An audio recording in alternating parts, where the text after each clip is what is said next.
Pastor Gabriel की तरफ से और मेरे परिवार की तरफ से प्यार भरा नमस्कार। और आशा करता हूं कि आप लोग सब स्वस्थ हैं, आप लोग सब सुरक्षित हैं। आज के संदेश में हम जाते हैं पिछले सप्ताह से एक बात मेरे जहन में, एक बात मेरे दिमाग में जो है बार बार एक ही बात मेरे दिमाग के अंदर, मेरे सोच के अंदर एक ही बात बार बार घूम रही है कि कुछ अच्छा, कुछ बेहतर होने वाला है, कुछ बेहतर प्रभु देने वाला है, कुछ बेहतर होगा, कुछ अच्छा होगा। तो मैंने बाइबल में जब देखा कि क्या है ये वचन बेहतर और अच्छा, तो तुरंत बाइबल के अंदर से परमेश्वर ने मुझे कई बातों के विषय में बताया। और प्रभु यीशु मसीह का आना इस पृथ्वी पर हमारे लिए, हमारे जीवन के लिए, हमारे जीवन में क्या बदलाव और क्या परिवर्तन के लिए प्रभु यीशु मसीह धरती पर आया। इसके अलावा, इसके पश्चात कि प्रभु यीशु हमारे पापों के लिए मरा, हमारे अपराधों के लिए मरा, हमें स्वर्ग जल ले जाने के लिए मरा, हमें अनंत जीवन देने के लिए प्रभु मरा। इससे अधिक, इससे परे, इससे बिल्कुल हट करके और ऐसा कौन सा काम है जिसके कारण प्रभु यीशु मसीह इस धरती पर आया। और जब मैं सूची बनाने लगा तो बहुत सारी बातें ऐसे सामने आई जिससे कि ये साबित होता है कि प्रभु यीशु मसीह मेरे लिए सिर्फ मुझे स्वर्ग ले जाने के लिए नहीं मरा, सिर्फ मुझे पापों को क्षमा करने के लिए नहीं मरा, सिर्फ मुझे जो है अनंत जीवन देने के लिए नहीं मरा, बल्कि उससे अधिक है जिसके कारण यीशु मसीह मेरे लिए इस जगत में आया, इस दुनिया में आकर के वो कलवरी क्रूस के ऊपर अपना प्राण दिया और तीसरे दिन जी उठ करके वो सीधे परमेश्वर के दाहिने हाथ पर जाकर के विराजमान हो करके वो बहुत कुछ मेरे लिए जो करना चाहता है, उससे अधिक जो है वो एक बेहतर जीवन और एक बेहतर अनुभव वो मुझे देना चाहता है। तो उस वचन को हम लोग देखते हैं इब्रानियों के। देखिए, अगर हम बाइबल के अंदर देखें कुछ परमेश्वर के सेवक लोगों को जिन्होंने बड़े सामर्थ्य के साथ परमेश्वर ने उनको इस्तेमाल किया। पुराने करार के जितने भी सेवक लोगों को हम देखें तो बड़े बड़े सामर्थ्य के साथ परमेश्वर ने, अद्भुत रीति से परमेश्वर ने उनको इस्तेमाल किया। किसी को परमेश्वर ने जो है लाल समुद्र को विभाजित करने के लिए इस्तेमाल कर लिया, किसी को परमेश्वर ने पत्थर तोड़ करके उसमें से पानी निकाल लिया, किसी को परमेश्वर ने इस्तेमाल किया कि वो प्रार्थना करे, वो आसमान बंद कर दे और अकाल आ जाए वहां पर, और वही व्यक्ति प्रार्थना करे फिर से परमेश्वर से, और परमेश्वर उसकी प्रार्थना को सुन करके मेघ बरसाए। अद्भुत चमत्कार। वही व्यक्ति आसमान से परमेश्वर से प्रार्थना करता है और आसमान से आग बुला लेता है। कुछ ऐसे लोगों को परमेश्वर ने इस्तेमाल किया, परमेश्वर का अभिषेक और परमेश्वर का आत्मा कुछ ऐसे लोगों के ऊपर था, सामर्थ्य से भर करके परमेश्वर ने इनको इस्तेमाल किया कि वे लोग शेरों का भी मुंह बंद कर दिए। शेर के पिंजरे में जा करके बिल्कुल शेरों को नतमस्तक करके, बिल्कुल शेरों को उनके अधीन करके उन्होंने जो है ऐसे बड़े बड़े कारनामे, ऐसे बड़े बड़े कीर्तिमान कार्य को उन्होंने किया। वे सारे लोगों की सूची अगर आप नए करार में अगर आप देखना चाहते हैं तो इब्रानियों के 11वें अध्याय में उन सारे महान महान योद्धा, विश्वास के योद्धा, विश्वास के बड़े बड़े धुरंदाज लोग जो है बाइबल के अंदर जो है हम पुराने करार के लोग हम देखते हैं, जिनके द्वारा आज बाइबल इतिहास है कि ऐसे कार्यों को, यहाँ तक का कि उन्होंने सूर्य को भी रोक दिया। सूर्य ग्रहण, जो सूर्य जो है, सूर्य का जो परिक्रमा करती है, उसको भी उन्होंने जो है 12 घंटे तक रोक करके रखा। ऐसे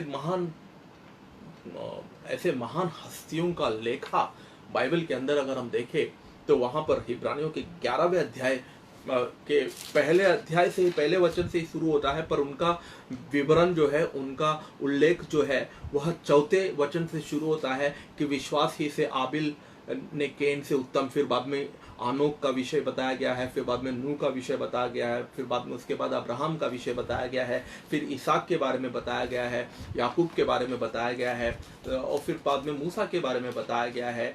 और बहुत सारे परमेश्वर के ऐसा करते करते उत्पत्ति से लेकर के मलाकी तक जितने भी परमेश्वर के बड़े बड़े दासों ने, दानियल और यशाया, यर्मयाह जैसे लोगों का भी उल्लेख यहाँ पर है। उनका पूरा विवरण नहीं है, पर उन सारी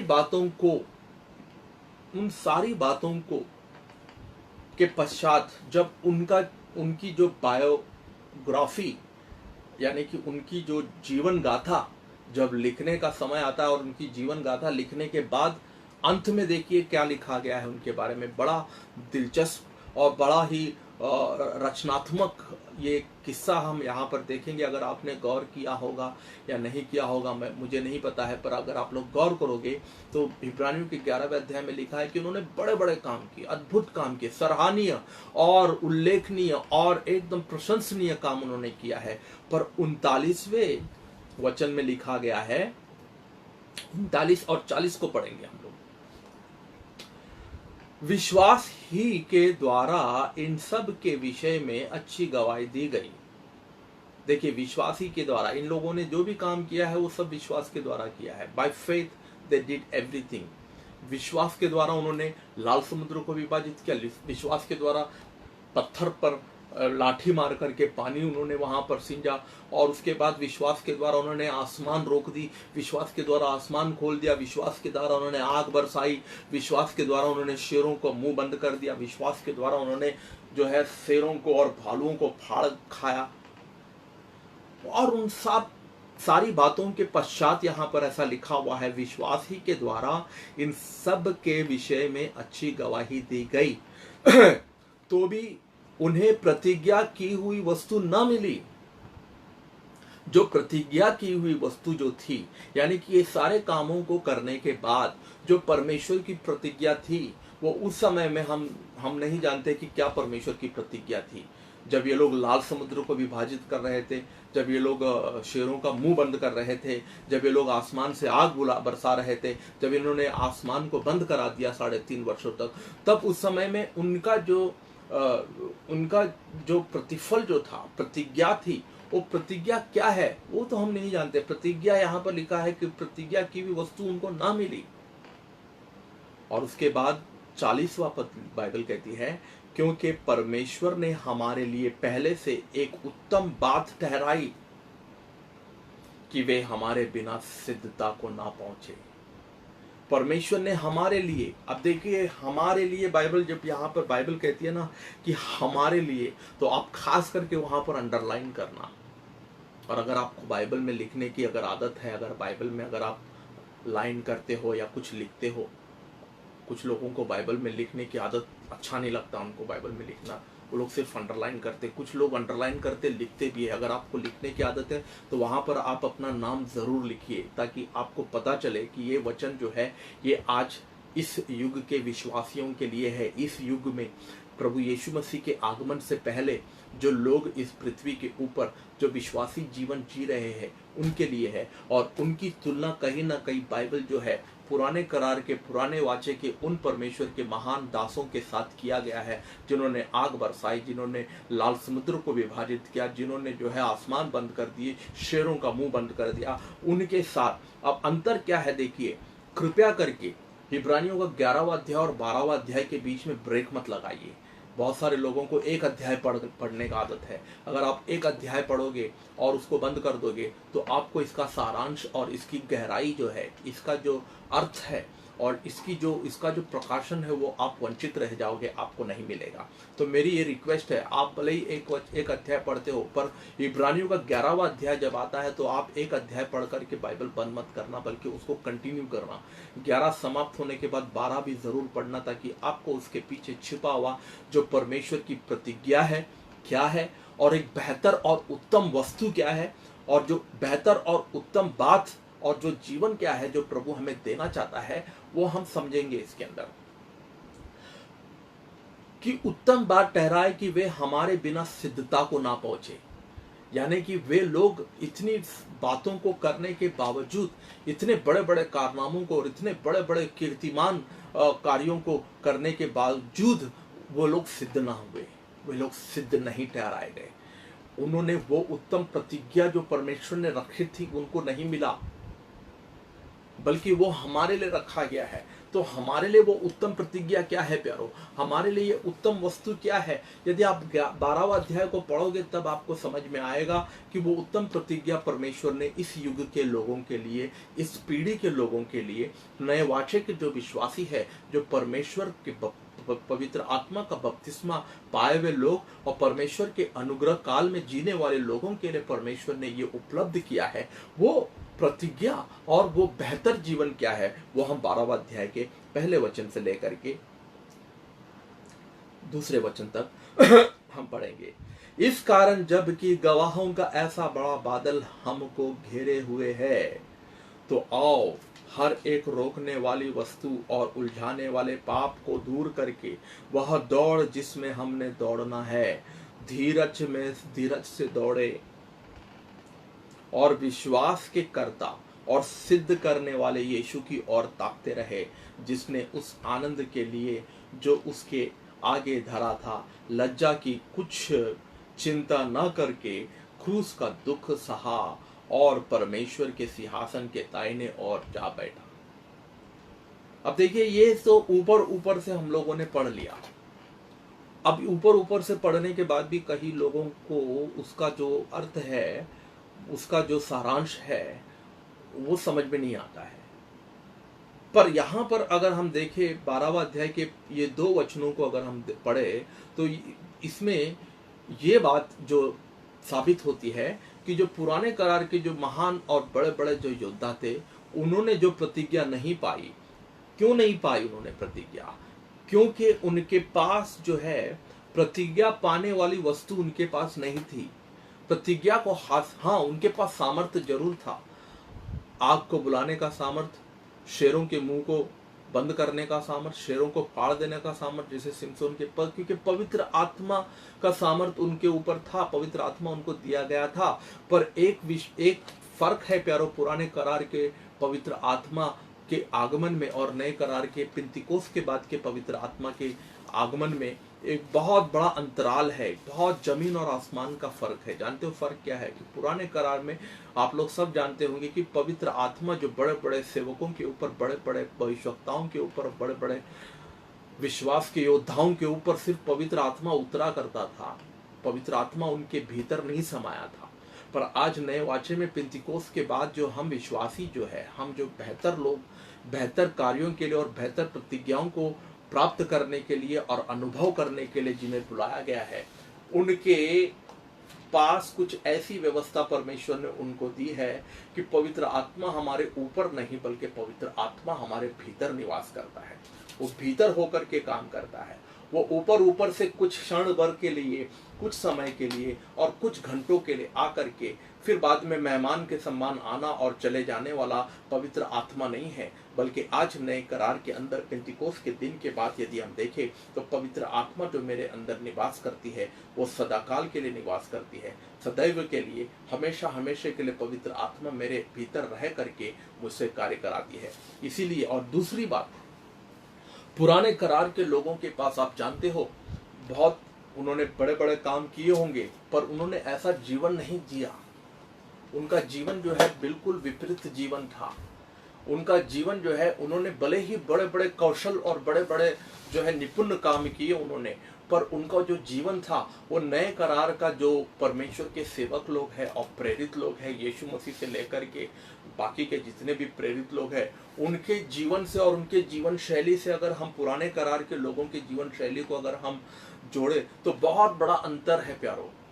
जबकि हम देखते हैं कि नए करार के प्रेरित लोगों ने कभी कोई सिंह को नहीं फाड़ा, नए करार के प्रेरित लोगों ने कभी कोई दुश्मन को नहीं मारा, नए करार के प्रेरित लोगों ने कभी जो है आसमान बंद नहीं की, पर फिर भी वे लोगों ने उनसे बेहतर जीवन जिया। उन लोगों ने, नए करार के लोग यानी कि हम लोग जो है उन लोगों से बेहतर जीवन जी सकते हैं, उन लोगों से उत्तम जीवन जी सकते हैं। हमारा जो आत्मिक जीवन है वो उनसे जो है बड़ी सिद्धता और बड़ी परिपूर्णता और बड़ी पवित्रता के साथ हम जीवन जी सकते हैं। जानते हैं क्यों? क्योंकि 2 चीज़ें हमें दी गई है। सबसे पहले पवित्र आत्मा का सामर्थ्य हमें दिया गया है जो हमारे इनड्वेलिंग है, जो हमारे भीतर है, और दूसरा हमारे पास प्रभु यीशु मसीह एक नमूना बन करके, एक प्यारो प्रभु यीशु मसीह हमारा एक आदर्श पुरुष बन करके, एक एग्जाम्पल बन करके, एक हमारे लिए मार्गदर्शी बन करके वो हमारे आगे आगे जाता है। और हर काम करने के लिए, आज जिन कामों को करने के लिए,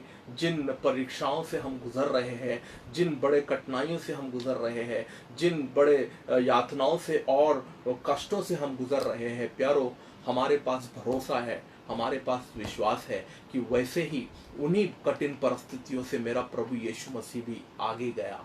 मेरा प्रभु यीशु मसीह मार्ग बनाया, मेरे प्रभु यीशु मसीह आगे चलता गया और उसने बाद में मुझे पीछे से कहा कि तुम मेरा पीछा करो। उस प्यारो, ये पुराने करार के भविष्यवक्ताओं के पास, पुराने करार के लोगों के पास ये अवसर नहीं था, उनके पास ये मौका नहीं था, ये जीवन नहीं था उनके पास, क्योंकि उनके पास कोई नमूना नहीं था, उनके पास कोई एग्जाम्पल नहीं था, उनके पास कोई ऐसा व्यक्ति नहीं था जो एक ऐसा जीवन जी करके दिखाए। इसीलिए पुराने करार के लोगों का जीवन को अगर हम देखें तो एक समय वे लोग पवित्र आत्मा के सामर्थ्य में चलते थे और बिल्कुल पवित्र आत्मा के चले जाने के बाद बिल्कुल उसका विपरीत, उसका उल्टा जीवन जिया करते थे। जैसे कि उदाहरण के तौर पर सिमसोन का जीवन अगर आप देखें, सिमसोन वो जब पवित्र आत्मा का सामर्थ्य उसके ऊपर आता था तो सिमसोन जो है सियों को फाड़ देता था। बाइबल कहती है जैसे हम लोग कागज के टुकड़े को फाड़ देते हैं ना, वैसे वो सिमसोन जो है अपने हाथों से सियों के जबड़े को फाड़ करके उनको फाड़ कर रख देता था। और वही सिमसोन जो है पवित्र आत्मा के चले जाने के बाद वो इतना तुच्छ काम करता था, वो इतना घिनौना काम करता था कि जिस शहर में भी वो जाता, जिस नगर में वो जाता और अच्छी स्त्री को देखता तो वो वहां फिसल जाता और वहां पर जो है पाप में गिर करके, व्यभिचार में पड़ करके वो जो है अपने आप को उनके हवाले कर लेता था। मूसा को देखिए, पवित्र आत्मा जब आया उसने लाल समुद्र को विभाजित कर दिया, पर दूसरे क्षण में देखते उसको गुस्सा भी आ गया। गुस्से से उसने जो है लाठी मारी पत्थर के ऊपर और लाठी मार करके उसने परमेश्वर को भी उसने जो है क्रोधित कर दिया, क्रोध के कारण। एलिया को देखिए, वो आसमान से आग बुलाता है, पहले राजा के 18 से आग बुलाता है और वहां के 450 नबियों के सामने एक ऐसा परमेश्वर का खुला प्रदर्शन करता है, सामर्थ्य प्रकट करता है कि वो सारे 450 नबियों को वहां से मार करके उनको, सारे झूठे भविष्यवक्ता और झूठे नबियों को वहां पर खात्मा कर देता है उनका। और दूसरे ही अध्याय में हम देखते हैं, 19वें अध्याय में वो आत्महत्या करने के लिए भागने लगता है। वो एक औरत से डर करके, पवित्र आत्मा जब आया तो उसने आग बुला लिया। और पूरे पुराने करार में अगर हम देखें, पूरे बाइबल के अंदर अगर हम देखें, उत्पत्ति से लेकर जकरिया के आखिरी किताब तक परमेश्वर के आत्मा से लोगों ने बड़े बड़े काम किए, पर कहीं ना कहीं उन लोगों ने जो है ऐसा भी काम किया जो परमेश्वर के नजरों में निंदनीय है, जो परमेश्वर के लिए नाम धराई का है। तो इसीलिए प्यारो, और उनके पास जो था, उनके पास ऐसा कोई उत्तम पुरुष नहीं था, उनके पास ऐसा कोई जो है महान पुरुष नहीं था जो ऐसा जीवन जी सके, जो टेंशन फ्री जीवन जी सके, डिप्रेशन फ्री जीवन जी सके, जो चिंता और डर मुक्त फ्री जीवन जी सके। ईर्ष्या, द्वेष, जलन और दोष लगाना और जो है दोष लगा करके निंदा टीका करना, या तो अपने हालात से नाखुश होकर के, असंतुष्ट होकर के, अपने हालात को देख करके शिकायत नहीं करने वाला जीवन जीने वाला उनके सामने कोई नहीं था। इसीलिए आए दिन वे लोग कुड़कुड़ाते थे, दोष लगाते थे। आए दिन वे लोग जो है कहीं ना कहीं परमेश्वर के सामर्थ्य में भर करके बड़े बड़े महान कीर्तिमान कार्य किया करते थे, पर कहीं ना कहीं उसके बाद वही लोगों ने जो है घिनौना काम भी किया है। उन्होंने ऐसा काम किया है जो आज उल्लेखनीय नहीं है प्यारो। वैसे ही, क्योंकि उनके पास दो चीजों की कमी थी। एक तो पवित्र आत्मा जो उनके भीतर नहीं था, दूसरा यीशु मसीह उनके लिए उदाहरण का नमूना या एक नमूना या ये उनके लिए आदर्श पुरुष नहीं बना। यहाँ पर इब्रानियों का 12 अध्याय फिर से हम देखेंगे, और विश्वास के कर्ता, सिद्ध करने वाला यीशु की ओर, विश्वास का कर्ता। अब 11वां अध्याय में सारे विश्वास से ही उन्होंने कार्य किए, पर यहाँ पर भी यीशु मसीह विश्वास से कार्य करता है। क्या कार्य करता है? वो कोई सियों को नहीं फाड़ता है, सियों का मुंह बंद नहीं करता है, दुश्मनों को नहीं मार देता है, बल्कि दुश्मनों को क्षमा करता है। पुराने करार में तो परमेश्वर स्वयं कहता था लोगों को कि अपने दुश्मनों को मारो।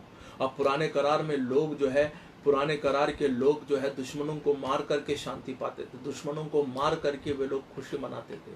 पर नए करार के अंदर यीशु मसीह दुश्मनों को क्षमा करता है और दुश्मनों को क्षमा करके प्यारो वो खुशी मनाता है, वो शांति पाता है और वो आनंद मनाता है। इसीलिए विश्वास का कर्ता और सिद्ध करने वाले यीशु की ओर ताकते रहे, जिसने उस आनंद के लिए जो उसके आगे धरा था लज्जा की कुछ चिंता न करके क्रूस का दुख सहा और परमेश्वर के सिंहासन के दाहिने ओर जा बैठा। क्रूस का दुख सहा, क्रूस को उसने लज्जा ना सहते हुए प्यारो, लज्जा यानी कि क्रूस को उसने उठाया और उसके सामने जो क्रूस था उसको उसने उठाया। प्यारो, आज हम किसको देख रहे हैं और क्या बनना चाहते हैं? आज हमारा रोल मॉडल कौन है? आज हमारा आदर्श पुरुष कौन है? आज हमारा जो है नमूना कौन है? पुराने करार का वो लोग है मूसा और अब्राहम या फिर दावीद या फिर दानियल, जिन्होंने बड़े बड़े कारनामे की, या हमारा जो है रोल मॉडल या हमारा नमूना या हमारा आदर्श जो है यीशु मसीह है? अगर यीशु मसीह है तो हमें यीशु मसीह जैसा जीवन जीना है। और यदि हम पुराने करार के लोगों को अगर हम उदाहरण बनाते, इसीलिए आज बहुत सारे विश्वासी लोग जो है वो पुराने करार के लोगों को कहीं ना कहीं वे लोग हीरो बनाते हैं। वो लोग यीशु मसीह को उन्होंने हीरो नहीं, उन्होंने यीशु मसीह को सिर्फ वो लोग देखते हैं, सराहना करते हैं। यीशु मसीह को सिर्फ वे लोग एडमायर करते हैं। यीशु मसीह को सिर्फ वे लोग जो है, जैसे हम लोग मूवी देखने जाते हैं ना, जैसे हम लोग जादूगर के किसी शो में जाते हैं जादू देखने के लिए, और उनकी जादूगरी को देख करके हम लोग कहते हैं वाह क्या जादूगिरी है, क्या ट्रिक है, क्या एक्टिंग है, हम लोग दंग रह जाते हैं। वैसे आज अधिकांश विश्वासी, आज अनगिनत विश्वासी, आज अनगिनत 90 से 95% विश्वासी लोग आज यीशु मसीह के कामों को देख करके, यीशु मसीह के कारनामों को देख करके, जो जीवन उन्होंने जिया, सामर्थ्य, चंगाई, छुटकारा, आशीष, मुर्दों को जिलाना, उसको देख करके दंग रह जाते हैं। उसको देख करके वे लोग आश्चर्यचकित हो जाते हैं। वे सिर्फ एडमायर करते, जैसे हम लोग बड़े बड़े फिल्मी सितारों को हम लोग जो है एडमायर करते हैं, उनको जो है हम जो है उनको उनकी ओर देख करके दंग रह जाते हैं, वैसे हम यीशु मसीह की ओर देख करके दंग रह जाते हैं। पर यीशु मसीह नहीं बनना चाहते हम लोग। यीशु मसीह को हमने हीरो नहीं बनाया, हमने पुराने करार के लोगों को हीरो बनाया, क्योंकि वो हमारे लिए आसान है। क्योंकि पुराने करार के हीरो लोगों ने कहीं ना कहीं परमेश्वर के बड़े बड़े काम करने के बाद भी कहीं ना कहीं वे लोग जो है तुच्छ काम करने लगे। इसीलिए कहीं ना कहीं हमें दोनों को बैलेंसिंग करके चलना है। इसलिए कहीं मसीह लोग जो है उनका हीरो पुराने करार के लोग हैं। आज हम लोग गीत भी गाते हैं कि this are the days of Elijah, this are the days of David, this are the days of Isaiah. नहीं, this are the days of Jesus. आज ये यीशु मसीह के दिन है और हमारा महान पुरुष, हमारा लव पुरुष और हमारा आदर्श, हमारा जो है हमारा उद्धारकर्ता जो है, विश्वास का कर्ता, आदि और अंत हमारा यीशु मसीह है। पुराने करार के लोग नहीं। इसीलिए आज पुराने करार के लोग पुराने करार में ही बैठे रहना चाहते हैं। पुराने करार के बाइबल के पुराने करार के उदाहरणों को देते हैं वे लोग, और पुराने करार के उदाहरणों के आधार पर वे लोग अपना विश्वासी जीवन जी रहे हैं। इसलिए आए दिन देखिए विश्वासियों के जीवन में कभी उतार कभी चढ़ाव, कभी उतार कभी चढ़ाव, कभी आसमान के ऊपर उठते हैं, आत्मा में भर करके आसमान के ऊपर उकाब के नाई उड़ते हैं, और दूसरे दिन बिल्कुल तराई के अंदर जो है खरगोश के समान बिल में छुप करके बैठ जाते हैं। पता ही नहीं चलता है कहाँ चले गए। क्यों? क्योंकि हमारा आदर्श पुरुष, हमारा लव पुरुष यीशु मसीह नहीं है। हमारा जो है आदर्श पुरुष क्या है? यीशु मसीह है। पुराने करार के लोग नहीं हैं। आज कई लोग पुराने करार का हवाला देते हैं। आज कई लोग कहते हैं कि पुराने करार के लोगों ने पाप किया इसलिए हम भी पाप कर रहे हैं। यस प्यारो, अगर आपकी सोच ऐसा है तो आप कभी भी परमेश्वर की प्रतिज्ञा को प्राप्त नहीं कर सकते, उस उत्तम जीवन को अनुभव नहीं कर सकते। जो उत्तम प्रतिज्ञा परमेश्वर ने हमारे लिए रखी है उसका अनुभव हमें नहीं मिलेगा, उसका चखना हमें नहीं मिलेगा, हमें चखने को नहीं मिलेगा कि वो जीवन क्या है। हम दूर से ही यीशु मसीह को देखेंगे, जैसे फिल्म सितारों को हम देखते हैं, एडमायर करते हैं, उनकी प्रशंसा करते हैं। आज यीशु मसीह ने हमें प्रशंसा करने के लिए नहीं बुलाया, यीशु मसीह ने हमें उसके जैसा चलने के लिए बुलाया है। आज कई मसीह लोगों का जो है एग्जाम्पल, आज कई मसीह लोगों को हमने देखा है, बड़ा दुर्भाग्यपूर्ण है। कई मसीह लोगों को हम देखें तो यीशु मसीह जो है उनका हीरो नहीं है। हाँ, क्योंकि हम प्रभु में हैं, अब हम प्रभु में हैं, इसीलिए हम तो कोई फिल्म सितारों को अपना हीरो, अपना जो है एडमायरर नहीं बना, उनको अपना फैन नहीं बना सकते हैं, या उनको अपना गुरु नहीं बना सकते। तो कहीं ना कहीं वे लोग क्या करते हैं, वे लोगों ने परमेश्वर के राज्य में ही कोई ना कोई परमेश्वर का सेवक को उन्होंने अपना गुरु बना दिया, उन्होंने अपना उनको एग्जाम्पल बना दिया, उनको वो अच्छे लगे। क्यों अच्छे लगे? क्योंकि उनका हेयर स्टाइल अच्छा है, उनका कपड़े पहनने का ढंग अच्छा है। कुछ लोग तो ऐसे हैं जो परमेश्वर का एक सेवक है जो सीटी बजाता है आकर के, वो सीटी बजाने पर ही लोग फिदा हो गए और कितने लोग उसके फैन हो गए। और लोग कहते हैं कि हमें बनना है तो उस परमेश्वर के सेवक के समान। क्यों?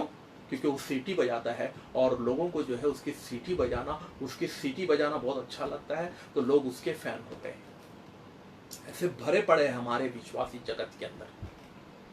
कुछ लोग हैं जिनको जो है उस परमेश्वर के सेवक का अदाकारी और उसका एक्टिंग अच्छा लगा है, तो उसके फैन बन गए, उसके फॉलोअर्स बन गए। कुछ लोग हैं जो परमेश्वर के सेवक के बड़े बड़े लंबे लंबे बालों को देख करके वो लोग जो है आकर्षित होते हैं और उनको अच्छा लगता है, तो वो लोग उनके फैन बन गए।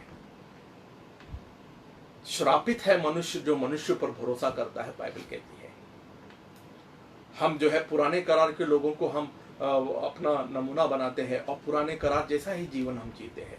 इसीलिए हमने कभी भी जो है एक विजयशाली जीवन और जयशाली जीवन, पाप के ऊपर जय पाने वाला जीवन का जीने का अनुभव हमने कभी नहीं पाया। आए दिन हमारे जीवन के अंदर जो है उतार चढ़ाव लगा रहता है, कभी खुशी कभी गम, कभी ऊपर कभी नीचे। ये हमारा बुलाहट नहीं है। हमारी बुलाहट ये नहीं है कि हम कभी ऊपर रहे कभी नीचे रहे, नहीं। हमारी बुलाहट हम उकाब के समान है, ऊपर और ऊपर और ऊपर। बाइबल कहती है धर्मियों का जीवन, नीति वचन का 4 अध्याय में, धर्मियों का जीवन जो है उगते हुए सूरज के समान है, उतार चढ़ाव नहीं। जैसे उगता हुआ सूरज, सुबह के 5 बजे का सूरज जो है वो कितना जो है कोमल होता है, कितना सुंदर होता है। हम सूर्योदय को देखते हैं, बड़ा अच्छा लगता है, बट वही सूरज जो है एक एक सेकंड जो है, एक एक मिनट जब वो ऊपर ऊपर ऊपर ऊपर ऊपर ऊपर ऊपर उठता जाता है और एकदम जो है दोपहर के 12 बजे के समय अगर वो सर के ऊपर जब एकदम तेजोमय बन करके उसकी सूर्य की किरणें जब जो है तेज किरणें जब वो निकलता है, तो अपनी आंखों से हम उसको देख नहीं सकते हैं। धर्मियों के जीवन वैसा होता है। ऐसा नहीं कि एक दिन ऊपर एक दिन नीचे, ऐसा करके ऐसा करना। ग्राफ जो होता है ना, जैसे स्टॉक मार्केट का ग्राफ, कभी ऊपर चढ़ जाता है फिर बाद में नीचे गिर जाता है, वैसा नहीं। क्योंकि हमने यीशु मसीह को अपना उदाहरण नहीं बनाया, हमने पुराने करार के लोगों को उदाहरण बनाया। टीवी इवेंजलिस्ट लोग टीवी पर आकर के जो परमेश्वर के लोगों का मनोरंजन करते हैं, सीटी बजा करके, गीत गा करके, गाना गा करके, लंबे लंबे बाल लेकर के, सूट बूट के जो प्रचारक लोग हैं, उनको देख करके हम प्रशंसनीय और उनको आदर्श बनाते हैं और उनको फॉलो करते हैं। और यीशु मसीह को हम फॉलो नहीं कर सकते क्योंकि हमारे लिए वह असंभव है। क्यों असंभव है? क्योंकि हम क्रूस नहीं उठा सकते हैं, क्योंकि यीशु मसीह ने क्रूस उठाया। हम क्रूस उठा करके नहीं चल सकते हैं। हाँ, अगर यीशु मसीह सीटी बजाया होता तो हम यीशु मसीह का आराम से यीशु मसीह के पीछे चल जाते। यीशु मसीह अगर कोई एक्टिंग करके दिखाया होता तो हम जरूर उसके पीछे चल जाते, क्योंकि वो आसान है। और आज लोग आसान तरीका ढूंढते हैं, आसान रास्ता ढूंढते हैं। आज वो लोग वही जाते हैं जहां पर उनको आसान लगता है। मसीह जीवन, आत्मिक जीवन, परमेश्वर का राज्य का जीवन और प्रभु यीशु मसीह का पीछा करना वो आसान लगता है उनको। सकरा मार्ग है, बाइबल कहती है सकरा है मार्ग अनंत जीवन के लिए। वहाँ बहुत कम लोग चलते हैं, वहाँ संख्या बहुत कम होती है। आप देखिए, एक हाईवे होता है, सीमेंट का बनाया हुआ एक हाईवे होता है, एक राजमार्ग होता है, फ्रीवे जिसको कहते हैं, और एक जो है टूटा फूटा जो है गांव का सड़क होता है, जो गांव के अंदर अंदर से जाता है। टूटा फूटा सड़क होता है, उसमें चलने में बड़ा दिक्कत होती है, उबाड़ कबाड़ होता है। तो वहाँ पर ट्रैफिक कम होता है, वहाँ पर ज़्यादा गाड़ियाँ नहीं होती है, ज़्यादा गाड़ियाँ जो है आपको फ्रीवे में दिखता है। वैसे परमेश्वर का राज्य जो है वो सकरा है अनंत जीवन। और उस सकरा जो जीवन है वह जो है उसमें बहुत कम लोग आपको मिलेंगे। मैं नहीं कह रहा हूँ, प्रभु यीशु मसीह ने कहा बहुत कम लोग पाएंगे आप लोग वहां पर। और जिनके यहाँ पर हाईवे लगा हुआ है, जिनके यहाँ पर जो है उन्होंने ऐसा स्मूथ, एक ऐसा चिकना एकदम सड़क बनाया है, वहां पर बहुत ट्रैफिक मिलेगा आपको। इसलिए आज बड़े बड़ी सभाओं के अंदर लोग देखते हैं भीड़ लगी हुई है, उनकी संख्या दिन प्रतिदिन बढ़ते जा रही। क्यों? क्योंकि उन्होंने जो है जो मार्ग सकरा है उसको चौड़ा कर दिया, उन्होंने सकरा मार्ग को हटा दिया। परमेश्वर का राज्य क्या है? परमेश्वर का राज्य यही है, सीटी बजाना, एक्टिंग करना। एक व्यक्ति जो है पुलपिट पर आकर के, स्टेज के ऊपर आकर के वो एक्टिंग करता है शाहरुख खान के समान, पोज दिखाता है शाहरुख खान के समान, और लोग उस पर फिदा हो गए। हमारे मसीही लोग उस पर फिदा हो गए, लोग उसको अपना लोग उसके फैन बन गए, लोग ने उसको अपना हीरो बना दिया। हजारों की संख्या में लोग उसको फॉलो कर रहे हैं। किस बात के लिए? सिर्फ पोज दिखाता है शाहरुख खान के समान। आज मसीह जगत जो है, नो डाउट, इसमें कोई शक नहीं है कि हम पराजितता, हारा हुआ, सदमा हुआ, निचला स्तर का जीवन हम जी रहे हैं। योद्धा वाला जीवन हम नहीं जी पा रहे हैं। एक विश्वासी जैसे योद्धा होता है ना, और जय पाने वाला जीवन और पाप के ऊपर जय पाने वाला जीवन हम नहीं जी पा रहे, क्योंकि हम यीशु मसीह को नहीं देख रहे प्यारो। हमने यीशु मसीह को अपना नमूना नहीं बनाया, हमने यीशु मसीह को अपना उदाहरण नहीं बनाया, हमने यीशु मसीह के जीवन शैली से या उसके चाल चलन से हमने कुछ नहीं सीखा। हम सिर्फ उसको देखते हैं, उसके कामों को सराहते हैं, हम उसका जैसा जीवन नहीं जीना चाहते हैं। प्रभु यीशु मसीह ने हमें कामों को देखने के लिए नहीं बुलाया, उसके जैसा जीवन जीने के लिए बुलाया। उसने कहा कि कम फॉलो मी। वो कहता है कि आओ मेरा पीछा करो। क्यों? मेरे कामों को देख करके ताली बजाने के लिए नहीं, मैं जो बड़े बड़े चमत्कार आश्चर्य कर्म करता हूं उसको देखकर सराहना करने के लिए नहीं, प्रशंसा करने के लिए नहीं, बल्कि मैं जैसा जीवन जीता हूं वैसा जीवन जीने के लिए आओ मेरा पीछा करो। आइए मैं एक वचन आप लोगों को बताता हूं, पहले यूहन्ना का 2:6। पहले यूहन्ना का 2:6, 1 John chapter 2 verse 6। जो कोई यह कहता है कि मैं उसमें बना रहता हूं, उसे चाहिए कि आप भी वैसे ही चाल चले जैसा वह चलता था। फिर से पढ़ता हूं आपको। जो कोई यह कहता है कि मैं उसमें बना रहता हूं, यानी जो कोई यह कहता है कि मैं प्रभु यीशु में हूं, मैं यीशु मसीह वाला हूं, मैं हालेलुया वाला हूं, मैंने बपतिस्मा पाया है, मैंने पवित्र आत्मा का बपतिस्मा और पवित्र आत्मा का दान वरदान पाया है मैंने। वो कहता है कि मैं यीशु मसीह का शिष्य हूं, यीशु मसीह का चेला हूं मैं। तो देखिए क्या कहती है, जो कोई यो कहता है कि मैं उसमें बना रहता हूं, उसे चाहिए बाइबल कहती है, कोशिश करने को और समझने को नहीं कहा है यहां पर, उसे चाहिए, नीड्स, कि वो आप भी वैसे ही चले जैसे वह चलता था। अगर हम कहते हैं मैं यीशु मसीह का चेला हूं, मैं यीशु मसीह का भक्त हूं, मैं यीशु मसीह का जो है अनुयायी हूं, तो क्या मैं उसके जैसा जीवन चलता हूं जैसे उसने जीवन किया? जब वो चला करता था इस पृथ्वी के ऊपर प्यारो, जब वो इस पृथ्वी के ऊपर चला करता था, तो वहां पर आसपास के लोग जो है, लोग उसके जीवन को देख करके, उसके वचन को और उसके प्रचार को नहीं, उसके प्रचार को देख करके तो लोगों ने कहा कि ये कौन है, इसका प्रचार तो बिल्कुल अलग है। ये हमारे आराधनालय में जो फरीसी और जो सदुकी और जो धर्मशास्त्री लोग प्रचार करते हैं हर एक सबत के दिन, ये इनका प्रचार वैसा नहीं है। ये सामर्थ के साथ और अधिकार के साथ प्रचार करता है। क्या कभी आपने सामर्थ के साथ और अधिकार के साथ प्रचार किया? या उन सदुकी और फरीसियों के समान प्रचार करते हैं जो उन दिनों में आराधनालय में करते थे, यीशु मसीह के समय में बोर करते थे सारे लोगों को। और उन दिनों में आराधनालय के अंदर भी लोग जो है दुष्ट आत्मा से भरे हुए लोग आकर के बैठ करके आराम से अपने आप झप्पी लेते थे लोग।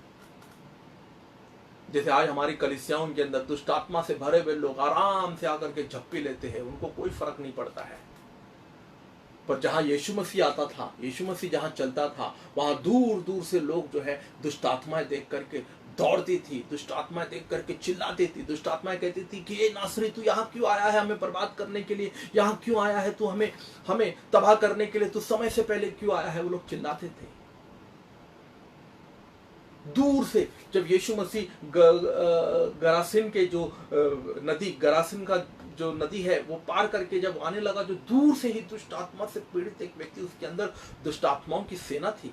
दुष्ट आत्माओं का सेना जो है वो दूर से देख करके, यीशु मसीह तो अभी तो वो नदी में ही है, अभी तो उस नाव में बैठा है, अभी वो बैठ करके आ रहा, दूर से ही दुष्ट आत्माएं देख करके चिल्लाने लगी और वे लोग जो है उनके अंदर खलबली मच गया, अफरा तफरी होने लगा कि तू यहाँ क्यों आ रहा है, इस नगर में क्यों आ रहा है, हम यहाँ पर गुफाओं में बैठ करके, हम इस व्यक्ति के अंदर बैठ करके हमने इसको अपना अड्डा बनाया है, हम यहाँ पर चैन से बैठे हुए, तू यहाँ पर हमें तबाह करने के लिए, हमें नष्ट करने के लिए क्यों आता है। ऐसे वहां पर दुष्ट आत्माएं चिल्लाते थे, कांपते थे, उसकी परछाई को देख करके भाग जाते थे। क्या कभी आपने ऐसा जीवन जिया है इस पृथ्वी के ऊपर?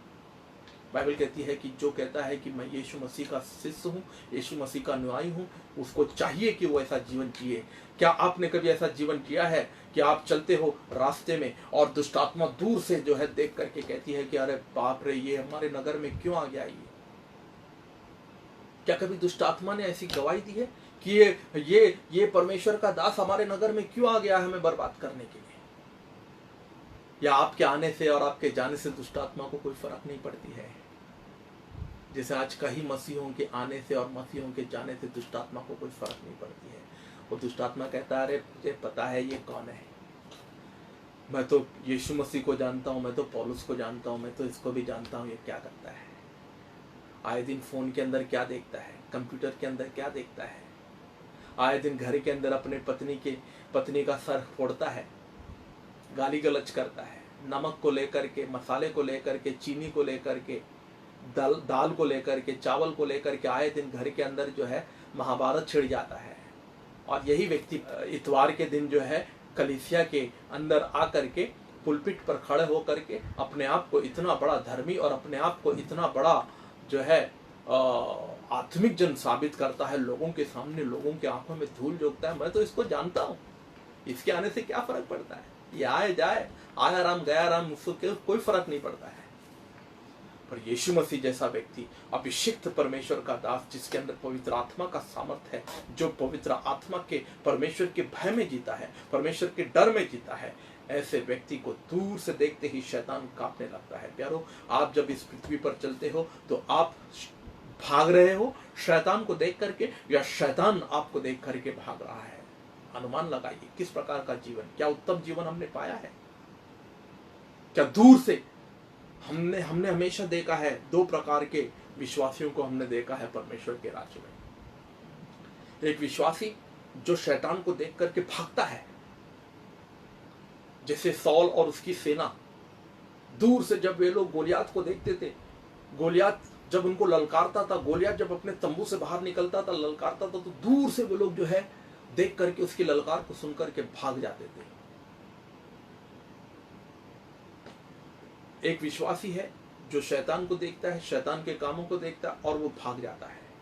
और एक विश्वासी है जिसको शैतान देख कर भागता है। एक विश्वासी जो शैतान को देख करके भागता है, दूसरा विश्वासी जो है शैतान उसको देख करके भागता है। तो हम किस कैटेगरी में आते हैं? हम कैसा जीवन जी रहे हैं? जो प्रभु में है उसको चाहिए कि वो प्रभु जैसा जीवन जिए। एक और मैं वचन बताना चाहता हूं आप लोगों को यहाँ पर, पहला यूहन्ना का 4:17, पहला यूहन्ना उसका 4 अध्याय उसका 17 पद। इसी से प्रेम हम में सिद्ध हुआ कि हमें न्याय के दिन यहाँ हो, क्योंकि जैसा वह है वैसा ही संसार में हम भी है। जैसा वह है वैसे ही संसार में हम भी है। क्या हम इस वचन को सीरियसली ले सकते हैं? आज जैसा वो था वैसे हम भी चले। क्या यीशु मसीह को मैं अपना गुरु बना सकता हूँ? क्या यीशु मसीह को मैं अपना मार्गदर्शी बना सकता हूँ? या मैं पुराने करार के लोगों को देख करके हमेशा हम देखते हैं, मैं एक व्यक्ति को जानता हूँ जो कई वर्षों तक मेरे साथ बहस किया। कई वर्षों तक उसने ये कहा कि मैं, अब्राहम भी तो दासियों के साथ रहा, दाविद ने भी तो 7 से 8 शादी की, पुराने करार में भी तो सिमसोन भी तो परमेश्वर ने उसको क्षमा किया, परमेश्वर ने उसको बचाया, अंत में परमेश्वर ने फिर से अभिषेक दिया उसको फिर से। इसका मतलब क्या है? जब हम पुराने करार के हम लोगों का उदाहरण देते हैं, क्यों देते हैं? इसका मतलब है कि कहीं ना कहीं बाइबल के अंदर से हम जो है हमारे पापों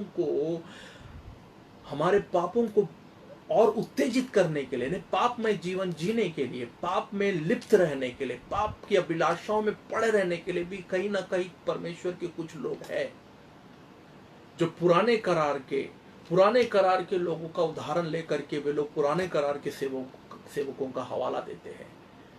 अब्राहम ने दासियों के साथ रहा, इसका मतलब है कि तुम भी दासियों के साथ रहोगे। दाविद ने 8 शादी किया, इसके लिए तुम भी शादी करोगे। वहां पर सिमसोन जो है व्यभिचार में पड़ गया, इसके लिए तुम भी व्यभिचार में पड़ोगे। तो बाइबल से क्या उदाहरण ले रहे हैं हम लोग?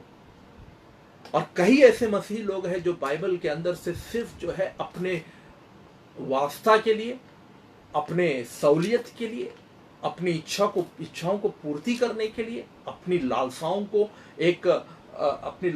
को जो है, जो वे लोग गलत काम कर रहे हैं उसे सिर्फ जो है उसको सिर्फ जो है एक झूठा उसको शक्ल देने के लिए ही वो लोग बाइबल खोलते हैं। बाइबल से जो है, बाइबल सीखने के लिए बाइबल क्या कहती है? पहले तीमुथियों का 3 अध्याय का 16 पद क्या कहती है? बाइबल का हर एक वचन परमेश्वर की पवित्र आत्मा की प्रेरणा के द्वारा दी गई है, ताकि वो सुधारने का काम, हमें वो जो है ताड़ना देने का काम, और हमें मार्गदर्शन करने का और हमें प्रशिक्षित करने का काम करे, ना कि पुराने करार के या तो कुछ ऐसे बुराई को लेकर के। बाइबल के अंदर दोनों चीजें हैं प्यारो। कुछ बातें, बाइबल सत्य किताब, इसीलिए सत्य का वचन इसीलिए है। Bible is a true word of God because there are both the things in the Bible.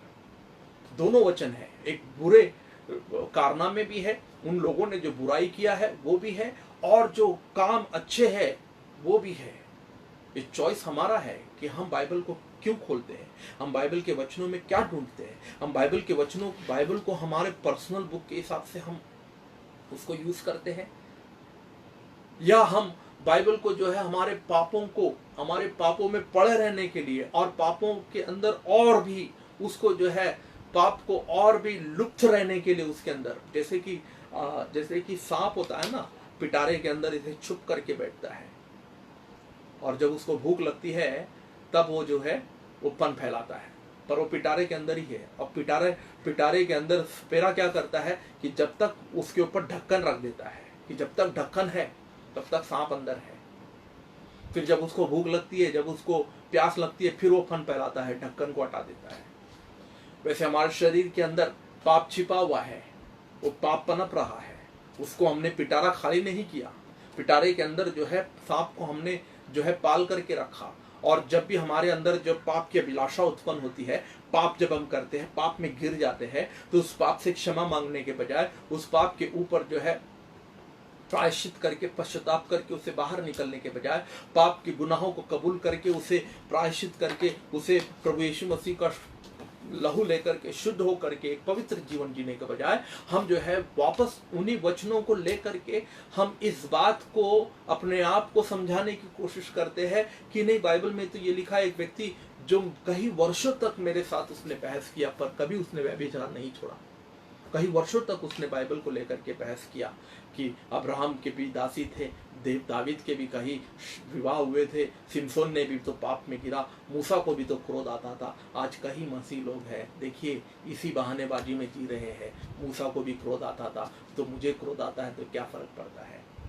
कई लोग कहते हैं कि अरे मेरे बाप दादाओं के जमाने से ये मेरे खून के अंदर है, ये मेरे पैतृक गुणों के अंदर है, ये डीएनए है मेरा, ये नहीं जाएगा। मेरे दादा को क्रोध आता था, मेरे परदादा को क्रोध आता था, मेरे दादा को क्रोध आता था, मेरे पिताजी को क्रोध आता था, और उसका ही जो है, मैं उसके वंशावली से आया हूं, इसके लिए उनके पैतृक अंश मेरे अंदर है, इसलिए मुझे भी क्रोध आता है। प्यारो, आपका नया जन्म नहीं हुआ है, इसीलिए आपको क्रोध आता है। अगर आपका नया जन्म हो जाता तो आपको क्रोध नहीं होता, आप क्रोध से मुक्त हो जाते। आपके दादा, आपके परदादा, उनको क्रोध आता था क्योंकि उनका नया जन्म नहीं हुआ था। उनका जन्म आदम के वंशावली से हुआ था। उनका जन्म जो है आदम के खून से, उनका जो है खून जुड़ा हुआ था। उनका रिश्ता आदम के साथ था, उनका लहू आदम के लहू से मिला हुआ था। पर जब पवित्र आत्मा हमारे अंदर आया, जब प्रभु यीशु मसीह को हमने हमारा उद्धार करता और प्रभु के रूप में जब हमने स्वीकार किया, तो प्यारा, उसने, पवित्र आत्मा ने हमारे उस खून को काट करके, हमारे उस नस को काट करके, उसने हमारे उस पैतृक वंशावली को काट करके, उसने हमारा जो है नसों को यीशु मसीह के लहू के साथ जोड़ दिया। सारा श्राप निकल गया है, सारा क्रोध अभी चला जाना चाहिए। ईर्ष्या, द्वेष, जलन, झगड़ा और मारपीट, गाली गलौज करना, पुराना स्वभाव, आदम का स्वभाव में आज भी हम जी रहे हैं, क्योंकि हमारा नया जन्म नहीं हुआ है। अगर हमारा नया जन्म होता तो हम उन प्रवृत्तियों में कभी नहीं जीते, कभी नहीं जीते हम। अगर हमारा नया जन्म होता तो हमको क्रोध कभी नहीं आता, नया जन्म होता तो हमको ईर्ष्या नहीं होती, हमें जलन नहीं होता। किसी की गाड़ी, किसी का बंगला, किसी के कपड़े, किसी के रंग और किसी का रूप, किसी का ज्ञान, किसी का मिनिस्ट्री देख करके हमें जलन नहीं होता। हमारा नया जन्म नहीं हुआ है। हमारा पेड़, हमारी टहनी यीशु मसीह के टहनी के साथ नहीं जुड़ा हुआ है। इसीलिए वे लोग पुराने करार, यदि आप बाइबल को अपने पापों को सराहना करने के लिए, अपने पापों को बढ़ावा करने के लिए, पाप को जो है छिपा कर रखने के लिए, चादर के नीचे, जैसे सपेरा पिटारे के अंदर अपने सर्प को जो है वो छुपा कर रखता है, दबा करके रखता है, वैसे अगर पाप को अगर आप अपने शरीर के नीचे, शरीर मांस के नीचे अगर उसको दबा करके रखना चाहते हैं, और बाइबल का वचन, बाइबल इसीलिए आप लोग खोलते हैं क्योंकि आपको प्रचार करना है, या तो आपको वचन से अपने आप को साबित करना है वचन के द्वारा, या तो अपने पाप को, आपको जो है पाप को जो है बचाना है, पाप में पड़े रहना है, तो आपको बाइबल में बहुत सारे वचन आपको ऐसे मिल जाएंगे प्यारो, जो आपको वो काम करने के लिए सराहना देगा। क्योंकि बाइबल में ऐसे बहुत सारे वचन हैं जिसको पढ़ करके आप कहोगे, हाँ, अगर मूसा क्रोधित हो सकता है तो मैं भी क्रोधित हो सकता हूँ। अब्राहम अगर दासियों के साथ लेट सकता है तो मैं भी लेट सकता हूँ। दावीद अगर 7 से 8 शादी कर सकता है, विवाह कर सकता है, तो मैं भी कर सकता हूँ। बाइबल पूरा भरा हुआ है ऐसे वचनों से, आपको बहुत सारे वचन ऐसे मिल जाएंगे। यस, और परमेश्वर भी आपको ऐसा वचन दिखाएगा जिससे कि आप घोता खाए, जिससे कि आप जो है भरमाए जाए, जिससे कि आप धोखे में पड़ जाए, जिससे कि आप अंधकार में फंस जाए। क्योंकि बाइबल साफ रीति से कहती है, अगर आप पहले दूसरे थिस्सलुनीय का दूसरा अध्याय का 9वां, 10वां और 11वां वचन अगर आप पढ़ोगे, 2 थिस्सलुनीय चैप्टर 2 वर्सेस 9, 10 एंड 11, वहां पर बाइबल कहती है कि परमेश्वर ऐसा झूठ की आत्मा हमारे ऊपर उंडेल देगा, झूठ में बहकने देगा, हमें भरमाने के लिए छोड़ देगा परमेश्वर। क्यों परमेश्वर हमें ऐसा, क्या परमेश्वर हमारे साथ ऐसा कर सकता है? क्या ऐसा अन्याय, ऐसा अनंत परमेश्वर कर सकता है? वो परमेश्वर को बचाने वाला है, छुड़ाने वाला है, खोयों को ढूंढने आया है। क्या वो परमेश्वर हमें धोखे में फंसने के लिए, झूठ में फंसने के लिए, झूठे भविष्यवक्ताओं के झूठी भविष्यवाणियों में बहक जाने के लिए छोड़ देगा हमें? यस, क्योंकि बाइबल कहती है प्यारो, मैं नहीं कहता हूं। देखिए दूसरे थिस्सलुनीकियों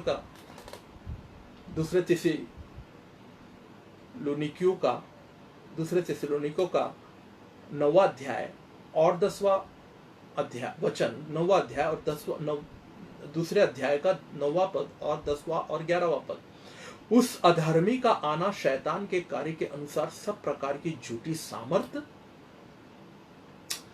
और चिन्ह और अद्भुत काम के साथ, और नाश होने वालों के लिए अधर्म के सब प्रकार के धोखे के साथ होगा, क्योंकि उन्होंने सत्य से प्रेम नहीं किया जिससे कि उनका उद्धार होता। देखिए, ये वो लोग थे जिन्होंने सत्य से प्रेम नहीं किया।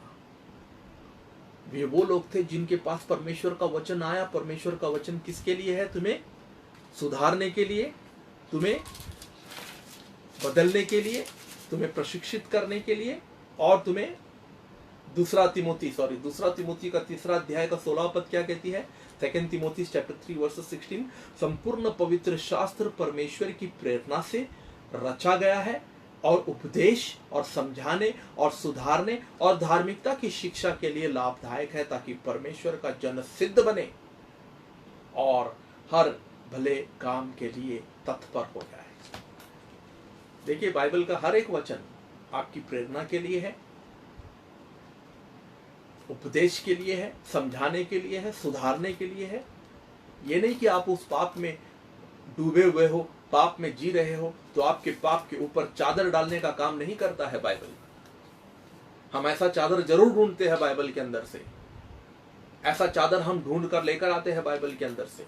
बाइबल कहती है ना, जैसे कि उदाहरण के तौर पर जो शराब पीता है, वो शराब की लत से छुड़ाना नहीं चाहता, वो बाहर निकलना नहीं चाहता, उसको उसी में पड़े रहना है, उसी लत में पड़े रहना है। उसमें उसको जो है, उसको खुशी मिलती है, उसकी अभिलाषाओं को पूर्ति मिलती है, उसी में पड़ा रहना चाहता है। तो वो कहीं ना कहीं बाइबल में से ऐसे चादर ढूंढ कर लेकर आता है जिसके नीचे वो अपने पाप को छिपा करके रखता है। वो कहता है कि नहीं, बाइबल कहती है कि तुम शराब पी सकते हो, नए करार भी कहती है, पुराने करार भी। ये नया करार में भी लिखा है, पुराने करार में भी लिखा हुआ है। ऐसे लोगों को ऐसा वचन जल्दी मिल जाएगा। पर प्यारो, याद रखना, अगर आप बाइबल को सिर्फ प्रचार करने के लिए, लोगों को उपदेश देने के लिए और सिर्फ जो है ये दिखाने के लिए, दुनिया को साबित करने के लिए कि मैं बड़ा ज्ञानी हूँ, मैं बड़े से बड़े सामर्थ्य के साथ, बड़ा प्रकाशन के साथ मैं प्रचार कर सकता हूँ, तो प्यारो, आपका जीवन पुराने करार के बड़े बड़े योद्धाओं से अलग नहीं है। आप एक दिन ऊपर, एक दिन नीचे, एक दिन ऊपर, एक दिन ऊपर आसमान में, दूसरे दिन तराई में। एक दिन बड़ा आत्मा के अंदर खुशी होगा और आत्मा संतुष्ट हो जाएगा, आत्मा खुश हो जाएगा, पर दूसरे दिन फिर दुखी। हम भले ही नहीं दिखा रहे होंगे लोगों को, भले ही लोगों को हम दिखा रहे हैं, ये साबित कर रहे हैं कि यस, मैं तो योद्धा हूँ, मैं तो पवित्र हूँ, मैं तो एक विश्वासी जीवन, एक योद्धा वाला जीवन जी रहा हूँ, मैं तो पाप के ऊपर जय पाया हूँ। पर भीतर से आप जो है प्यारो, कितना जयवंत और कितना जय से बढ़ करके, या कितना पापों को हराने वाला, पापों के ऊपर जीतने वाला, पापों को कुचलने वाला जीवन आप जी रहे हो, ये सिर्फ 3 लोग जानते हैं। 3 लोग जानते हैं। पहला आप, यानी कि मैं, कि मेरे भीतर क्या है, लोगों को नहीं पता है। लोग तो मुझे योद्धा समझ रहे हैं, लोगों की आंखें मुझ पर लगी हुई है, लोग तो मुझे पुलपिट पर देखते हैं, वेदी पर देखते हैं, और लोग सोचते हैं कि यस, ये तो कितना परमेश्वर का अभिषिक्त दास है, परमेश्वर का कितना करीब होगा, ये इसके जीवन में कितनी शांति होगी, कितना खुशी होगा, पाप इनसे कितना दूर होगा। पर प्यारो, मैं स्वयं जानता हूं कि मैं कितना घिनौना जीवन जीता हूं, ये मैं जानता हूं। और मेरे बारे में लोग सिर्फ 10% जानते होंगे, मेरे बारे में लोग सिर्फ 10% जानते होंगे कि मैं क्या हूं, मुझे क्या अच्छा लगता है, क्या अच्छा नहीं लगता है। पर मेरे बारे में मैं 100% जानता हूं। 100% मैं जानता हूं मेरे बारे में कि मैं कितना घिनौना हूं, मैं कितना पापी हूं, मैं कितना अपराधी हूं, मैं कितना ढोंगी हूं, मैं कितना बहुरूपिया हूं, कितनी कपटता और कितना धूर्तता मेरे अंदर है, ये मैं जानता हूं 100%। और दूसरा व्यक्ति जो जानता है वो है शैतान, जो 100% जानता है कि मैं कौन हूं। और तीसरा व्यक्ति जो जानता है वो है परमेश्वर, जो 100% जानता है कि मैं कौन हूं। हम भले ही हम लोगों को ये साबित करने में सफल हो गए, लोगों को ये दिखाने में हम सफल हो गए, और लोगों के सामने बड़े साधुओं के सम्मान, संतों के सम्मान और बड़े अभिषेक दास के सम्मान हम लोगों के सामने प्रकट हो रहे, पर कहीं ना कहीं भीतर हम एक हारा हुआ, एक पराजितता, एक मायूसी, एक हताशा और एक बड़ा निराशा वाला जीवन हम जी रहे हैं। मुझे जो उत्तम जीवन जो प्रभु ने कहा है कि मैं तुम्हें दूंगा, उत्तम जीवन का लाभ नहीं ले पा रहा हूं मैं। एक जीवन जो यीशु मसीह इस धरती पर जिया, शांति वाला जीवन, क्योंकि उसे शांति का राजकुमार कहा गया है। क्यों उसे शांति का राजकुमार कहा गया है?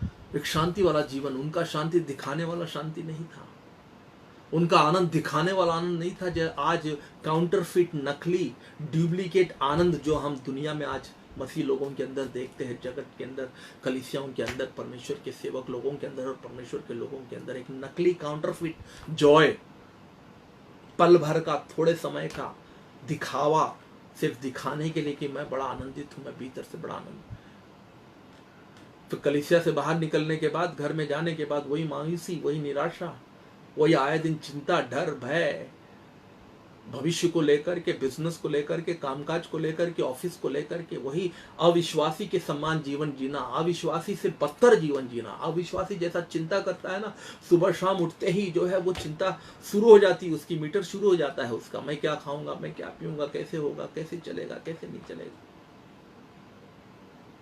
भविष्य के बारे में हम लोगों को पता नहीं है कि भविष्य क्या होगा, फिर भी हम चिंता करते हैं। यीशु मसीह को तो मालूम था, यीशु मसीह को तो मालूम था कि आने वाले 8 घंटे के बाद, 10 घंटे के बाद क्या होगा उसके साथ, कैसे बेरहमी से उसे पीट देंगे लोग, कैसे मारेंगे उससे, कैसे चाबुक बरसाया जाएगा उसके पीठ पर, कैसे कोड़े बरसाए जाएंगे, कैसे कीलों से ठोक दिया जाएगा उसको, कैसे भाला घोपा जाएगा उसके अंदर, उसको मालूम था।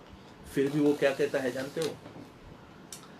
फिर भी वो अपने चेलों को गतसमनी बगीचे में कहता है क्रूस पर जाने से पहले कि मैं मेरी शांति तुम्हें दिए क्या।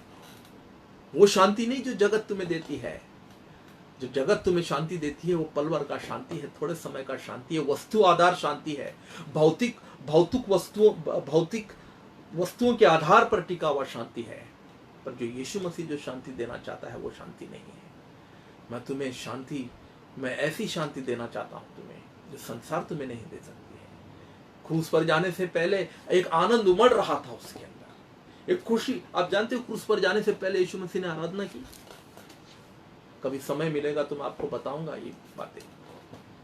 क्या क्रूस पर जाने से पहले वो आराधना कर रहा है? उसने आराधना की क्रूस पर जाने से पहले, आनंद उमड़ रहा था उसके अंदर। क्यों? क्योंकि बाइबल में जैसे हम लोगों ने इब्रानियों के 12वां अध्याय पढ़ा ना, अभी 12वां वचन 12 अध्याय हमने क्या पढ़ा कि यीशु मसीह हमारा नमूना है। क्यों नमूना है? क्रूस पर जाने से पहले यीशु मसीह की प्रतिक्रिया क्या थी प्यारो? एक बहुत ही भयानक मृत्यु को सहने जा रहा है वो, पर उसकी प्रतिक्रिया क्या थी? उन्होंने, बाइबल कहती है इब्रानियों का 12:2, और विश्वास के कर्ता और सिद्ध करने वाले यीशु की ओर ताकते रहे, जिसने आनंद के लिए, देखिए आनंद के लिए जो उसके आगे धरा था। क्या उसके आगे धरा था? क्या उसके सामने था? क्या मेडल था? क्या ट्रॉफी था? क्या गोल्ड मेडल था उसके सामने? क्रूस था उसके सामने, भयानक मृत्यु, एक दिल दहला देने वाला। गतसमनी बगीचे के अंदर संघर्ष करता है, प्रार्थना करते हुए प्रभु से कहता है कि, परमेश्वर से कहता है कि परमेश्वर हो सके तो ये प्याला मेरे सामने से हटा दे, पर मेरी इच्छा नहीं प्रभु, तेरी इच्छा पूरी होने दे। तेरी इच्छा है कि मैं ये प्याला पीऊं, तेरी इच्छा है कि मैं इस सताव से और इस पीड़ा से और इस शर्मनाक और दर्दनाक मृत्यु को सहूं, तो मैं सहने के लिए तैयार हूं, मैं खुशी खुशी से अपना लूंगा प्रभु। एक आनंद उमड़ रहा था उसके अंदर, क्योंकि उसे प्याला पीना था। क्यों प्याला पीना था? वो प्याला पी करके जो है उसे परमेश्वर को प्रसन्न करना था, और दूसरा जो मानव जाति जो पाप में डूबा हुआ है, मानव जाति जो मृत्यु के कगार पर है, जो सर्वनाश होने के लिए है, उस मानव जाति को बचाने के लिए उसके अंदर एक उमंग था, एक उसके अंदर जिज्ञासा थी, पैशन था। एक जैसा कि एक खिलाड़ी होता है ना, उसके अंदर एक जुनून होता है कि मुझे आज जीतना है, मुझे आज मेरे ऑपोजिट टीम को हराना है। एक जुनून होता है उसके अंदर जुनून था, एक आनंद था, एक खुशी थी, एक शांति था उसके अंदर। क्रूस पर जाने से पहले तभी वो क्रूस के ऊपर जो है अपने दुश्मनों को क्षमा कर सका। अगर वो आनंद नहीं होता उसके पास, तो वो क्रूस पर कैसे दुश्मनों को क्षमा करता? पुराने करार में बाइबल कहती है कि तुम अपने दुश्मनों को मारो, तुम दुश्मनों को हराओ, पर नए करार में बाइबल कहती है कि दुश्मनों को क्षमा करो। और यीशु मसीह ने क्षमा किया, और कठिन समय में भी वो आनंदित रहा। वो आनंद क्या है प्यारो? वस्तु आधार आनंद नहीं है, भौतिक वस्तु आधार, सांसारिक वस्तु आधार आनंद नहीं है। वो आनंद तो भीतर से उमड़ता है जब हम परमेश्वर के पास, परमेश्वर के साथ संगति में रहते हैं, तो अपने आप वो आनंद भीतर से उमड़ता है हमारे अंदर। वो आनंद यीशु मसीह के पास था, तभी वो आराधना कर सका। वो आनंद जो है प्यारो पौलुस के अंदर था, तभी वो लिख सका फिलिपियों का 4 में कि आनंदित रहो, मैं फिर से कहता हूं तुम्हें आनंदित रहो। हालेलुया। उसने कलवरी क्रूस ताकत सिद्ध करने वाले यीशु की ओर ताकते रहो। यीशु की ओर देखना। इन दिनों में कठिनाइयां हो रही है, विपत्तियां है, महामारी है, आए दिन हम अखबारों में पढ़ रहे हैं, टेलीविजन चैनलों पर देख रहे हैं कि किस प्रकार से भयंकर महामारी के चलते कई लोगों की जाने जा रही। हमें भी तकलीफ हो रहा है, कष्ट हो रहा है, पर ऐसे कठिन समय में बाइबल कहती है कि यीशु की ओर ताकते रहना, जिसने उस आनंद के लिए जो उसके आगे धरा था, लज्जा की चिंता न करते हुए, लज्जा था उसके सामने। क्रूस तो भयानक था ही, शारीरिक पीड़ा तो उसमें था ही, पर कहीं ना कहीं मानसिक पीड़ा भी थी उसके अंदर, इमोशनल हर्ट फीलिंग भी था उसके अंदर, क्योंकि उसको चोरों के सामने, नंगा लोगों के सामने जो है, बिना वस्त्र का उसे चोरों के सामने, डाकुओं के समान उसे मारा लोगों ने। क्रूस का दुख सहा और परमेश्वर के सिंहासन के दाहिने जा बैठा। यह हमारा उदाहरण है, जो कलवरी क्रूस, जो ऐसे समय में भी आराधना कर सका, उसको आराधक कहते हैं। आराधक कौन है प्यारो? आज जो गीत गाते, आज जो एल्बम बनाते, वो आराधक नहीं है। आज हम लोग सोचते हैं कि ये वर्शिपर है, ये कोई वर्शिपर नहीं है, ये सिर्फ गीत गाते हैं। और कहीं गीत तो मसीह का गीत नहीं है, मैं दावे के साथ कहता हूं, आप फैक्ट चेकिंग कर लेना। कहीं गीत ऐसे है जो आज परमेश्वर के बड़े बड़े वर्शिपर्स लोग, बड़े बड़े टीम लेकर के, बड़े बड़े आराधना का जो है टीम लेकर के एल्बम बनाते हैं। कहीं गीत ऐसे हैं जो बाइबल में से नहीं है, जो बाइबल आधारित नहीं है, वो अपनी बुद्धि से और अपने मस्तिष्क से आया हुआ है, ऊपर वाले कमरे से आया हुआ है। सिर्फ धुन दे दी है उन्होंने, धुन अच्छा दे सकते हैं आप, पर आराधना नहीं कर सकते हैं। आज जो गीत गाते हैं लोग, वो आराधक नहीं है, वो सिर्फ स्तुति कर रहे हैं, ये सिर्फ परमेश्वर की प्रशंसा कर रहे हैं, आराधना नहीं कर। आराधना कौन करता है प्यारो? आप बाइबल के अंदर मुझे बता दीजिए, गीत गाने वाला कभी आराधना किया है क्या? नहीं। आराधना कौन करता है? जो कष्ट में भी, पीड़ा में भी, दर्द में भी सामने क्रूस है, उस क्रूस को उठा लेता है। क्या आज हम क्रूस को उठाने के लिए तैयार है? क्रूस का मतलब क्या है? क्रूस का मतलब मेडल नहीं है, क्रूस का मतलब है टाइटल नहीं है, क्रूस का मतलब गोल्ड मेडल नहीं है, ट्रॉफी नहीं है। क्रूस का मतलब है दुख, कष्ट, पीड़ा, यातना, दर्द, नकारात्मक रिजेक्शन। ये सब यीशु मसीह ने सहा, और बाइबल कहती है कि जो यीशु मसीह में है वो उसके जैसा चले, यानी कि क्रूस उठाना है हमें, और ये बेहतर है हमारे लिए, ये उत्तम है। पर क्या आज विश्वासी लोग इस बात पर विश्वास कर सकते हैं कि क्रूस उठाना भी मेरे लिए उत्तमता है? वे लोग कहेंगे नहीं नहीं, क्रूस उठाना तो ये तो बहुत भारी काम है, क्रूस उठाने में क्या खुशी है, क्या आनंद है, इसमें तो दुख है।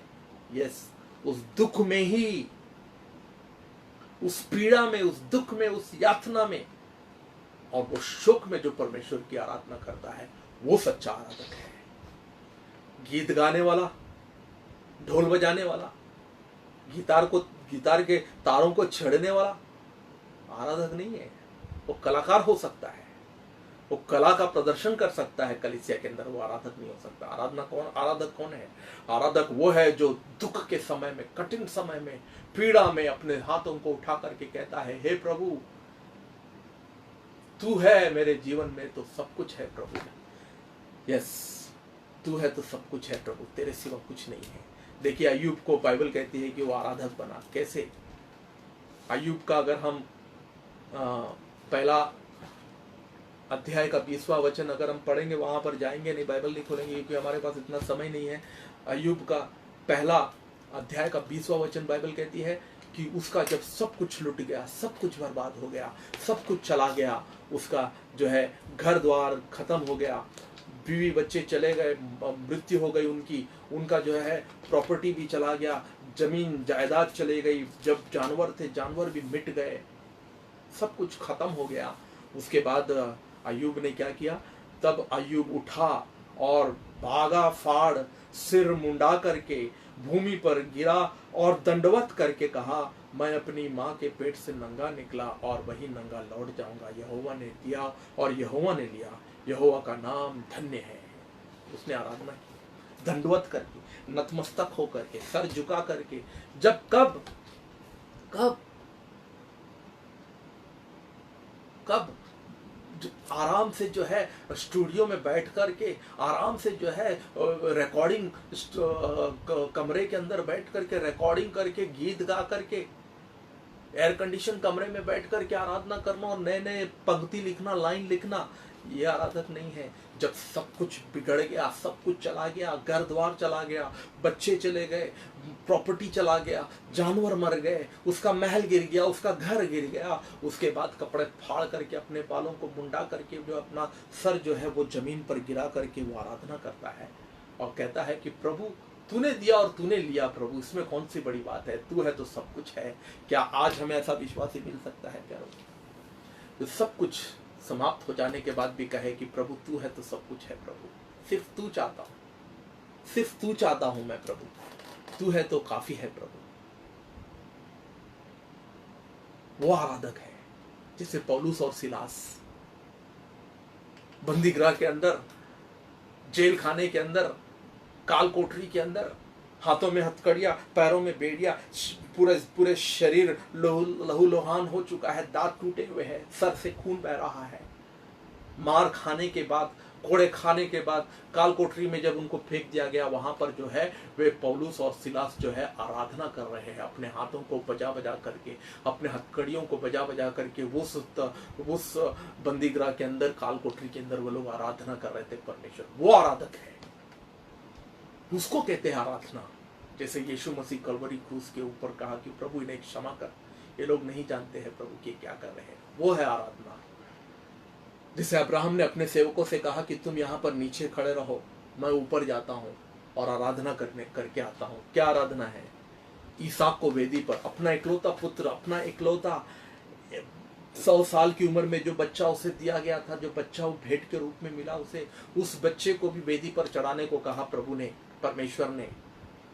और परमेश्वर की उन बातों को सुन करके वो पहाड़ पर जाता है और सेवकों को कहता है कि तुम नीचे ठहरे रहो, नीचे रुके रहो, मैं ऊपर आराधना करके आता हूँ। क्या आराधना है? गीत गाना नहीं, डफली बजाना नहीं, ढोल पीटना नहीं, बल्कि परमेश्वर की बातों को खुशी खुशी, आनंद के साथ, भले दुख हो, भले कष्ट हो, भले इकलौता है मेरा, भले मेरा सबसे कीमती है, वो चला जाए, मैं दे दूंगा प्रभु के लिए, मैं देने के लिए तैयार हूं प्रभु के लिए। प्रभु ले ले मुझसे, तुझसे बड़ा कोई नहीं है प्रभु मेरा, तुझसे बढ़कर कोई नहीं है प्रभु, तू है तो सब कुछ है प्रभु मेरे पास। वो आराधना करने के लिए ऊपर गया। आराधना समर्पण है प्यारो, आराधना बलिदान है। और बलिदान कष्ट में, पीड़ा में, दर्द में, यातना में भी जब हम परमेश्वर को कहते हैं, हे प्रभु मैं तुझ पर निर्भर होता हूं, प्रभु लोगों ने मेरा सब कुछ छीन लिया, प्रभु लोग मुझे झूठे आरोप लगा करके, झूठी बातों के द्वारा, लोगों ने झूठे इल्जामातों के द्वारा, प्रभु लोगों ने मेरी निंदा टीका की, प्रभु लोगों ने मुझे क्रूस पर मारा, प्रभु लोगों ने मुझे चोरों के बीच में, डाकुओं के बीच में मुझे उन्होंने जो निर्ममता से उन्होंने मुझे मारा, पर मुझे उसका गम नहीं है। तो मुझे उन्हें क्षमा कर प्रभु, वो लोग नहीं जानते हैं कि वो क्या कर रहे हैं, पर तू मुझे मत छोड़ना प्रभु, तू है तो सब कुछ है।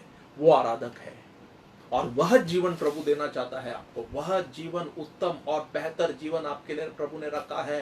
पुराने करार से भी बेहतर, एलिया से बेहतर, मूसा से बेहतर, अब्राहम से बेहतर, दावीद से बेहतर। दावीद तो गोलियात को मार दिया, गोलियात का सर धड़ से अलग कर दिया, पर कहीं ना कहीं खुद जो उसके शरीर के अंदर जो छुपा हुआ गोलियात था, यानी कि व्यभिचार, शारीरिक अभिलाषा, शरीर की अभिलाषा, लस्ट ऑफ द फ्लैश, उसके सामने वो झुक गया। बिरशिबा के सामने वो गिर गया, पाप में गिर गया। सिमसोन जो शेरों को और भालुओं को फाड़ देता था भालुओं को और शेरों को, वह खुद जो है उसके शरीर के अंदर, उसके खून के अंदर, उसके शरीर के अभिलाषाओं के अंदर जो शेर और भालू जो छुपे हुए थे, उसके सामने वो घुटने टेक दिए और उसने अपना सर जो है दलीला के गोद में जाकर के रख दिया और समर्पित हो गया। क्योंकि वो बाहर के शेरों को मार सका पर भीतर के शेरों को नहीं मार सका। आज प्रभु यीशु मसीह ने आपको पवित्र आत्मा दिया है, आज प्रभु यीशु मसीह ने आपको अनुग्रह दिया है, आज परमेश्वर का अनुग्रह आपके साथ है, पवित्र आत्मा आपके साथ है। बाहर के शेरों को मारने के लिए नहीं, बाहर के बालुओं को मारने के लिए नहीं, बल्कि भीतर जो शरीर के अंदर जो वासना है, अभिलाषा है, शारीरिक दुर्बलता है, शारीरिक कमजोरियां है, उनको मारने के लिए, उनके ऊपर जय प्राप्त करने के लिए, उनको पर फतेह प्राप्त करने के लिए, उनको हराने के लिए और जयवंत होकर के जो है बिना ईर्ष्या, बिना द्वेष, बिना चिंता, बिना डर, बिना एक दिन भी डिप्रेशन वाला जीवन जीने की जरूरत नहीं है प्यारो आपको। मुझे बताइए, एक दिन भी क्या प्रभु यीशु मसीह ने डिप्रेशन वाला जीवन जिया? अगर बाइबल के अंदर एक दिन भी अगर प्रभु यीशु मसीह डिप्रेशन वाला जीवन जिया है तो आपको पूरा अधिकार है डिप्रेशन में और मायूसी में और निराशा में जीवन जीने का, पूरा अधिकार है आपको। पर यदि मेरा प्रभु यीशु मसीह एक दिन क्या, एक घंटा भी अगर वो डिप्रेशन में नहीं जिया, तो आप अगर उसके अनुयायी हो, आप उसके चेले हो, अगर प्रभु यीशु मसीह आपका उद्धार करता है, अगर वो आपका लेखा जोखा लेने वाला, वो आपका आदि और अंत है, वो अगर आपका उद्धार, बाइबल कहती है ना, the author of your faith, विश्वास का कर्ता अगर वो है प्यारो, एक दिन भी आपको जो है निराशा में, मायूसी में और हताशा में और डर में और भय में हारा हुआ, पराजित, हताशा का जीवन जीने की आवश्यकता नहीं है, क्योंकि वह आपके साथ है, वो आपको बचाएगा, वो आपको बचाएगा। आपके जीवन में ऐसा कुछ भी होने नहीं देगा। वो आने वाले 10 साल के अंदर भी बड़ी से बड़ी महामारी आ जाए पर आपको वो छूने नहीं देगा। अगर आपको छू भी लिया अगर आपको, तो आपका काम जो है पुराने करार के लोगों के समान दोष लगाना और उनके जैसा जो है आरोप प्रत्यारोप करना नहीं है।